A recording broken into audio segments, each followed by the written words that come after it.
recursion छ हैन अब हाम्रो recursion भनेको चाहिँ के भन्दाखेरि it means to repeat something by calling itself, and in programming recursion is done by using function. To understand this simply, recursion is a process of calling a function within the same function. जस्तै एउटा example चाहिँ के गर्नु भन्दाखेरि हाम्रो चाहिँ def अब recurse भन्ने चाहिँ एउटा फंक्शन छ जसमा चाहिँ हामीले n प्यारामिटर चाहिँ पास गरेका छौं अरे भने हैन। अनि त्यसपछि चाहिँ अब यसमा के भन्दाखेरि if n equals to 0 भयो भने चाहिँ रिटर्न 0 गर्दियौ। यदि होइन त्यो छैन भने चाहिँ हामीले चाहिँ के गर्नु पर्यो भन्दाखेरि अब रिटर्न हैन पहिला हामीले रिटर्न 0 गर्दियौ। अब हामीले प्रिन्ट गर्दियौ n प्रिन्ट गर्दियौ हैन। अनि अब चाहिँ अर्को भ्यालु चाहिँ मा चाहिँ के गर्नु पर्यो भन्दाखेरि अब हाम्रो त यो केसमा नगरिकन चाहिँ हामीले अब यसलाई चाहिँ मल्टिपल टाइम्स चाहिँ पठाउनु छ भने अब हामीले प्रिन्ट गर्यौं। प्रिन्ट गरेपछि अब फेरि हामीले चाहिँ यो रिकर्स भन्ने फंक्सनलाई कल गर्यो। तर यहाँ चाहिँ हामीले प्यारामिटर चाहिँ के भने त्यो अलरेडी भएको प्यारामिटरमा चाहिँ -1 गरिदिसकेपछि चाहिँ यसले चाहिँ अब यसमा अब -1 गरिसकेपछि यसमा चाहिँ अब यो यसको न्यू भ्यालु चाहिँ यहीबाट अब क्रिएट भएर जान्छ। अब हामीले चाहिँ रिकर्समा चाहिँ कति पठायौं भन्दाखेरि सपोज 3 पठायौं अरे हैन। रिकर्समा हामीले भेरिएबल भ्यालु 3 पठायौं भने चाहिँ अब यो रिकर्स भनेको चाहिँ यहाँ जान्छ। अनि हाम्रो यो if n equals to 0 यो चाहिँ किन गरेको भन्दाखेरि चाहिँ यसले चाहिँ हाम्रो यो स्टप गर्नको लागि चाहिँ कन्डिसन लेखेको हो हैन। अनि यदि चाहिँ अब सपोज हामीले चाहिँ त्यो स्टप कन्डिसन चाहिँ राखेन भने चाहिँ हाम्रो चाहिँ फंक्सनले चाहिँ आफैलाई चाहिँ धेरै चोटि कल गरेको गरे हुन्छ हैन। मल्टिपल इन्फिनिट टाइमसम्म चाहिँ कल गर्ने हुन्छ। त्यही भएर यसले चाहिँ यो स्टप ब्रेक गर्नको लागि चाहिँ हामीले चाहिँ यसलाई यही चाहिँ अब स्टप गर्नको लागि चाहिँ हामीले यो फंक्सन युज गरेर चाहिँ स्टप गरेको। अब यसलाई हामी रन गरौँ। रन गर्दाखेरि अब के भयो भन्दाखेरि हामीले 3 इनपुट पठायौं हैन। 3 भ्यालु पास गर्दाखेरि यहाँ 3 गएर बस्ने भयो। त्यो 3 भने चाहिँ 3 equals to 0 भनेपछि फल्स आयो। फल्स आइसकेपछि यहाँ प्रिन्ट n गर्ने भयो। अनि त्यसपछि फेरि अब रिकर्समा जाने भयो। रिकर्समा भनेको अब भ्यालु हाम्रो भ्यालु भनेको कस्तो हुने भयो भन्दाखेरि रिकर्स भनेको चाहिँ अब n भनेको हामीसँग कति छ 3 छ। अब 3 - 1 भनेको अब 2 हुने भयो। फर्स्ट कन्डिसनमा चाहिँ के चेक गर्ने भयो भन्दाखेरि फर्स्टमा चाहिँ हाम्रो रिकर्सको भ्यालु चाहिँ 3 जाने भयो। अनि त्यो 3 गइसकेपछि त्यसले चाहिँ के गर्छ भन्दाखेरि 3 equals to 0 चेक गर्छ। यो भनेको फल्स भयो। फल्स भएपछि प्रिन्ट गर्छ।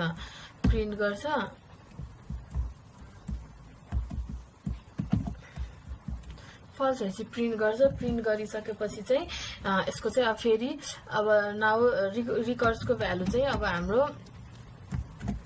3 छ। अनि 3 भनेपछि यो तलको फंक्सनमा अब 3 - 1 गर्यो। त्यो भनेको यसको भ्यालु भनेको रिकर्स भनेको अब कति भयो 2 भयो हैन। 2 भइसकेपछि फेरि अब यही प्रोसेस चाहिँ अब यो 2 यहाँ गएर 2 बस्छ। अनि फेरि पछि यहाँ 2 equals to 0 हुन्छ। फल्स हुन्छ हैन। फल्स भएपछि यो प्रिन्ट भयो। प्रिन्ट भइसकेपछि अब इक्वल्स टु रिकर्स भनेको चाहिँ अब 1 हुने भयो।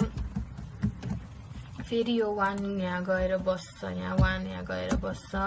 अनि फेरि 1 equals to 0 कन्डिसन चाहिँ चेक गर्छ। त्यसपछि फल्स हुन्छ। फल्स भइसकेपछि चाहिँ फेरि प्रिन्ट गर्छ। फेरि प्रिन्ट गरिसकेपछि अब यसको भ्यालु भनेको चाहिँ रिकर्स भनेको 1 - 1 हुन्छ। त्यो भनेको 0 हुन्छ। यो भनेको चाहिँ अब 2 - 1 equals to 0 भयो। यो भनेको 3 - 1 equals to 2 भयो। अनि फेरि 2 - 1 = 1 भयो 1 - 1 = 0 भयो अब रिकर्सको भ्यालु यहाँ 0 हुन्छ 0 भइसकेपछि यहाँ 0 = 0 = 0 यो भनेको ट्रु भयो अनि ट्रु भइसकेपछि चाहिँ अब यसले यहाँ यो प्रिन्ट गर्दैन यो चाहिँ अब यो चाहिँ ट्रु भइसकेपछि यसले रिटर्न 0 गरिदिन्छ त्यसो चाहिँ हाम्रो यो चाहिँ अब हामीले चाहिँ यहाँ अब 3 चोटि त्यो घुमिसकेपछि चाहिँ यसले स्टप गरिदिने भयो यो चाहिँ अब त्यो स्टप गर्नको लागि चाहिँ युज हुन्छ नभए त इन्फाइनाइट टाइमसम्म चाहिँ घुमिराख्ने हुन्छ नि लुप एउटै लुपमा चाहिँ घुमे हुन्छ त्यही भएर त्यसलाई स्टप गर्नको लागि चाहिँ त्यो हुन्छ हैन अनि अब यस्तै रिकर्सनमा चाहिँ अब हामीले अर्को एक्जाम्पल पनि युज गर्न सक्छौं अब हामी अर्को के क्वेशन गरौँ भन्दाखेरि चाहिँ सपोज हामीले चाहिँ 0 देखि n सम्मको नम्बरको चाहिँ सम निकाल्नु पर्यो भने त्यसको लागि चाहिँ हामीले चाहिँ अब कसरी गर्न सक्छौं भन्दाखेरि हामी एउटा फंक्सन बनायो जसको नाम चाहिँ सम अल भनेर चाहिँ राख्यौं अरे अनि त्यसमा चाहिँ हामीले n प्यारामिटर पास गर्दियौं त्यो पास गरिसकेपछि चाहिँ अब कन्डिसन हाम्रो स्टप कन्डिसन लाउनु पर्यो नि त त्यही भएर इफ गर्यौं हैन इफ n = 0 गर्यो भने चाहिँ हामीले रिटर्न 0 गर्दियौं अनि यदि त्यो पनि भएन यदि त्यो कन्डिसन चाहिँ स्याटिस्फाई भएन भने चाहिँ रिटर्नमा चाहिँ हामीले के गर्यौं भन्दाखेरि चाहिँ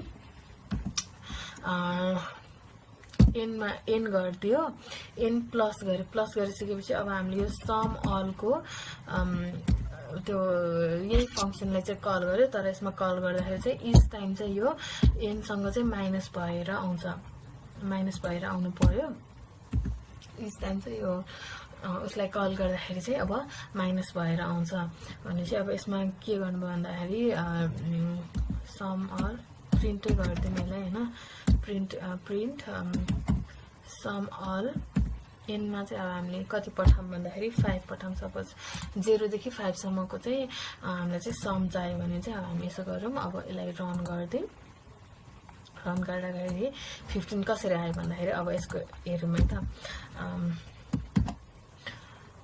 फर्स्टमा के भयो भन्दाखेरि हाम्रो सम अल को भ्यालु भनेको 5 जाने भयो फर्स्ट भनेको सम अल को भ्यालु भनेको हाम्रो सम अलमा चाहिँ हाम्रो सम अलमा चाहिँ हाम्रो 5 जाने भयो हैन अनि 5 गइसकेपछि चाहिँ यसले चाहिँ के चेक गर्छ भन्दाखेरि 5 = 0 भनेर चेक गर्छ यो भनेको फल्स भयो फल्स भएपछि उले चाहिँ 5 = 0 भएर अब यसलाई चाहिँ यसरी गर्दिनु सजिलो हुन्छ यो फल्स कन्डिसन यहाँ भयो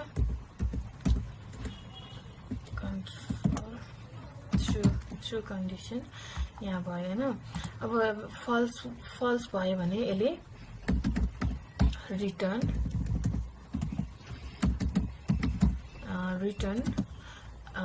n भनेको अब 5 छ 5 मा प्लस गर्यो अब सम अल भन्यो सम अल n - 1 भनेको 5 - 1 भयो हैन त्यो भनेको यो भनेको चाहिँ कति यो भनेको 4 भयो अब यसमा चाहिँ समरमा चाहिँ 5 - 1 भएर 4 हुन्छ हैन 4 भएपछि फेरि त्यो माथिको प्रोसेस नै रिपिट हुन्छ त्यो भनेको अब सम अलमा 4 जान्छ 4 गइसकेपछि फेरि यो यही प्रोसेस चाहिँ अब रिपिट भएर जान्छ यहाँ अब सम = 4 भयो अब यहाँ 4 = 0 चेक गर्छ त्यो पनि फेरि फल्स आउँछ फल्स आइसकेपछि अब रिटर्न 5 + 4 प्लस सम अल भनेपछि 4 - 1 अब = यो भनेको 3 हुन्छ फेरि यही प्रोसेस माथि यहाँ जान्छ सम अल 3 हुन्छ 3 गएपछि अब यहाँ 3 इक्वल्स टु 0 हुन्छ त्यो पनि फेरि फल्स हुन्छ फल्स भएपछि फेरि रिटर्न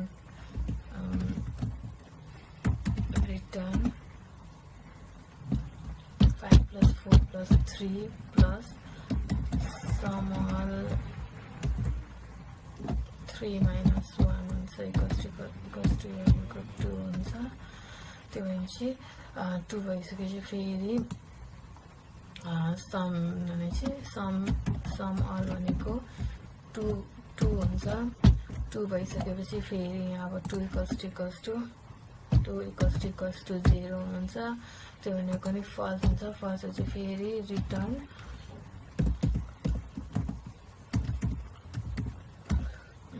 रिटर्न 5 + 4 + 3 + 2 plus अनि सम अल अब 2 - 1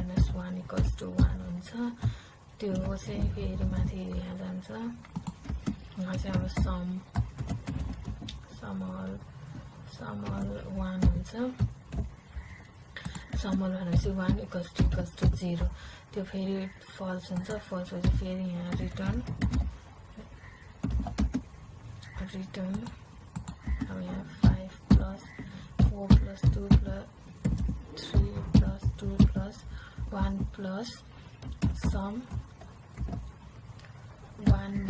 1 हुन्छ त्यो भनेको = 0 हुन्छ त्यो भनेको = 0 हुन्छ त्यो 0 भइसकेपछि फेरि अब यहाँ सम अल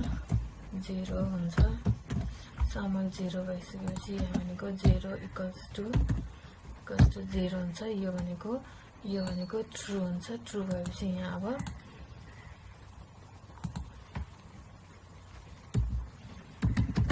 ट्रु भइसकेपछि यहाँ अब रिटर्न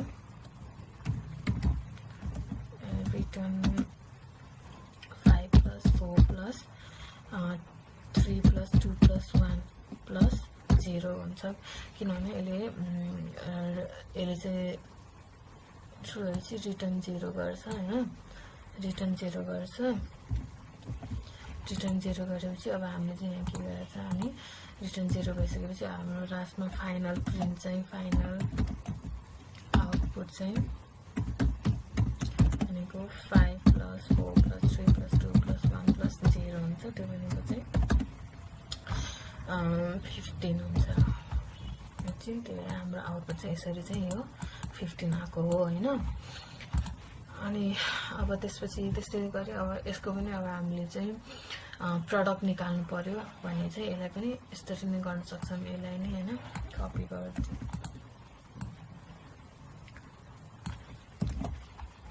यसको प्रडक्ट यी नम्बरको चाहिँ 0 देखि n नम्बरसम्मको चाहिँ प्रडक्ट निकाल्नु पर्यो भने चाहिँ अब यो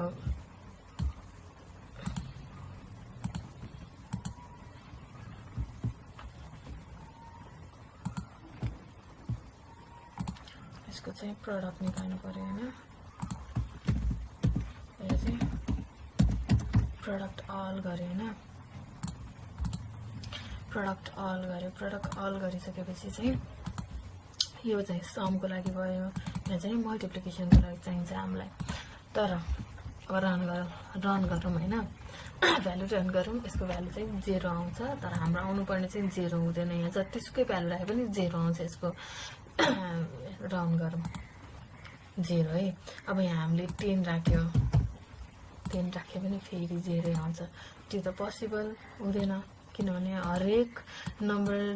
डिफ्रेन्ट नम्बरको डिफ्रेन्ट आउनु पर्छ यहाँ त सबैको 0 आइरहेछ हैन त्यो चाहिँ अब के कारणले भएको होला एकचोटि सोच्नु त केही सेकेन्ड चाहिँ अब तपाईले अब यसमा रङ चाहिँ के छ भनेर त्यो थाहा पायो भने चाहिँ तल कमेन्ट बक्समा गएर चाहिँ लेखिदिनु होला तर अब यता चाहिँ अब एरर चाहिँ के हो भन्दाखेरि यहाँ हेर यहाँ के गरिरहेछ रिटर्न 0 गरिरहेछ रिटर्न 0 भनेको मतलब अब हामी अघि नै यहाँ सममा गरे जस्तै यहाँ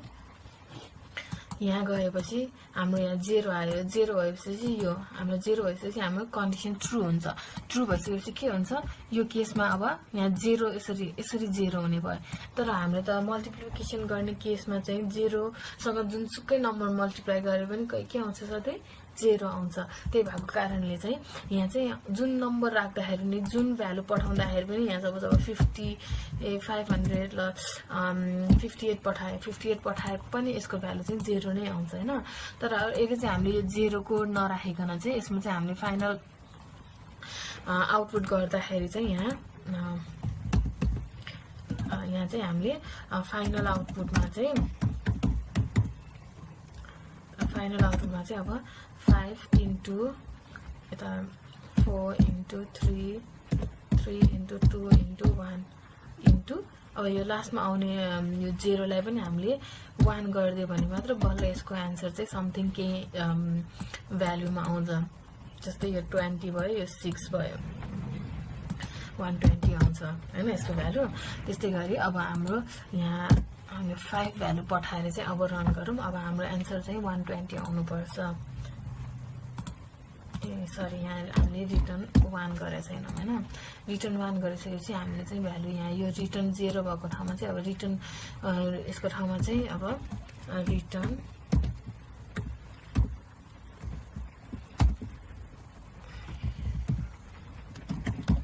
रिटर्न 1 भएर आउने भयो हैन त्यो भइसकेपछि चाहिँ हाम्रो भ्यालु यहाँ गएर 1 बस्ने भयो त्यो बसिसकेपछि चाहिँ यसको भ्यालु चाहिँ अब हाम्रो 120 आउनु पर्छ यस्तै गरी अब सपोज हामीले यहाँ भ्यालु चाहिँ अब 10 राख्यौं अरे भने अब हाम्रो भ्यालु 120 भन्दा डिफरेन्ट अरु कुनै आउनुपर्छ जस्तै 10 into 10 into 9 into 8 into 7 into 6 into 5 into 4 into 3 into 2 into and 1 into 1 गरेर चाहिँ हाम्रो यस्तो डिफरेन्ट भ्यालु आउँछ यो भयो रिकर्सन